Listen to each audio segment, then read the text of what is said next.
Oh, I want to talk about this for one quick second. So, do I think the Sony Spider Verse is going to be good, or Spider Man universe? They calling it now. We go call it Sony Spider Verse because I like that better. I don't know why they didn't call it that anyway. So, anyway, do I think Sony Spider Verse is on the right track? I believe so. Not the greatest track, but it's on the right track. Um, and I'll be quite honest with you, it's the only universe left, cinematic universe left. The X-Men universe, Marvel Fox did fail miserably. They didn't know what the fuck they were doing. DC extended universe is falling. I don't know what it is no more. We don't even know. It's just still extended universe, so we don't even know what they're doing with their shit. So it's honestly they're doing some good stuff. Especially what happened with Venom and Carnage, that post credit scene, which is the most talked about post credit scene I think ever. Is doing pretty well. I think they're on the right track. We still got Morbius coming out, which I think that's gonna be good. Not great, but good. Then we got, I think, let me see, before I even do any more talking.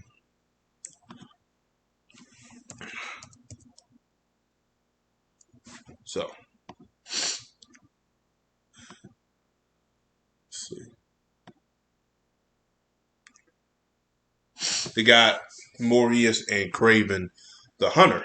So, yeah, which has already got their cast ready. Aaron Taylor Johnson's playing Craven. I mean, I would have got somebody else, but it is what it is. They got Night Watch apparently, uh, but uh, they still trying to find directors. The Sinister Six is still a talked about project. What's going to happen is Spider-Man No Way Home. They'll see how well that does. If that does well, we'll get a Sinister Six film, a Madam Web film. They were talking about, I think, Jackpot and Olivia Wilde sign on to a project.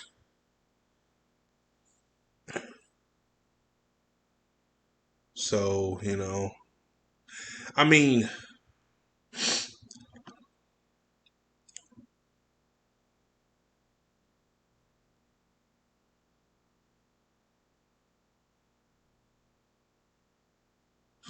and then I'm hearing rumors that the Silver and Blacks film that was supposed to happen might be a TV show. They probably follow the same traits as which call it Cloak and Dagger, which would be interesting to see. So, but yeah, I mean, like I said, their universe is pretty interesting.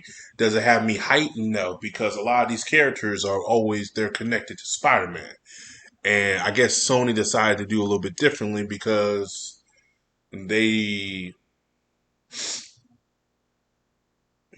they worked out a deal with probably Marvel to give them the character Spider Man, and they'll keep the some of the supporting characters or villains and make a spinoff with them, which I give them props. I give them props. A Morbius film, I never thought I'll see that in my lifetime. A Venom film, never thought I'll see that in my lifetime. There's material for Venom, but I never thought I'd have a Venom film without Spider Man. You know what I'm saying? So it's different and it's interesting. They played their cards right with Venom, getting Tom Hardy, getting him because he can bring some type of a level of credibility to the film. Because if they would have got a no name actor, I don't think the film would have done as well. Tom Hardy, who's a fan of the material from what I've been told, great person to pick. You got Jared Little too. He knows they're getting these well known actors who can turn this pile of nothing into some pile of something. You know what I'm saying? And I think that's the right direction they're going with these films. Now, Craven the Hunter is different. Again, Aaron Taylor Johnson is probably the most wildest thing they've done because he's not a well known actor. He's an actor, but not a well known. I mean, everybody knows him Kick Ass and maybe Avengers Age of Ultron, which is the worst one, and everybody says his Quicksilver is terrible, and and people know him. I'm like, he's not a well-known actor.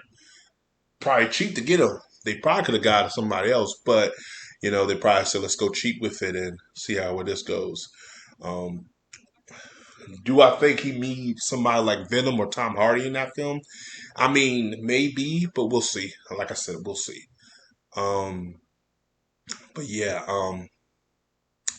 that's about it. But as always, guys, like and subscribe. Think, uh, like, subscribe. Thanks. Have a Johnson. That's the thing. What the fuck? Thanks. Have a Johnson day. I'll see you guys in the next video. And comment below. What do you guys think of the Sony Spider Verse? Do you think the Sony Spider Verse is going in the right direction, or you think, nah, it needs to be with Marvel? I think Sony having Spider-Man is better because, like I said in my video, which is getting some good traction now after what, a year now? Not about not a year, about a few months. Is that Sony having the character is better? I don't like the MCU Spider-Man. I don't. I just don't like his Spider-Man. I never liked his Spider-Man. Just it's not good. And you clearly see with this film, people are more hyped for this film because you got Tobey Maguire in there. You got Andrew Garfield. So you got all their fan base coming to this film because they were fans of that Spider-Man, because that was legit Spider-Man. I'm not a fan of Andrew Garfield's interpretation of Spider-Man, but I'll say his Spider-Man is Spider-Man. I say Tobey Maguire's Spider-Man is Spider-Man. Um, MCU Spider-Man is pretty much Iron Lad or Iron Man Jr., and that's not Spider Man. Spider Man is his own character. Spider Man can do without all these. You don't need Iron Man to be a Spider Man. You don't need Iron Man for Spider Man. Now, when they did Homecoming, they did it so they can make people know it's connected to the MCU. I totally understand that. I get it. Marketing, business wise, cool. That second film, it should have been no reference to the Avengers. But it was. There reference to the Avengers, reference to Iron Man and his death, reference to Nick Fury. Then the villain was still reference to Iron Man. I'm like, nah, nah. The first one I let it go because you had to introduce him to the MCU. I said, okay, cool. Vulture, that's fine, that's fine, that's fine. But what they did with Jake Gyllenhaal, I didn't like it. That's just me. That's why I interpret it. But as always, guys, like, subscribe, peace, have a Johnson day. I'll see you guys in the next video. Uh huh.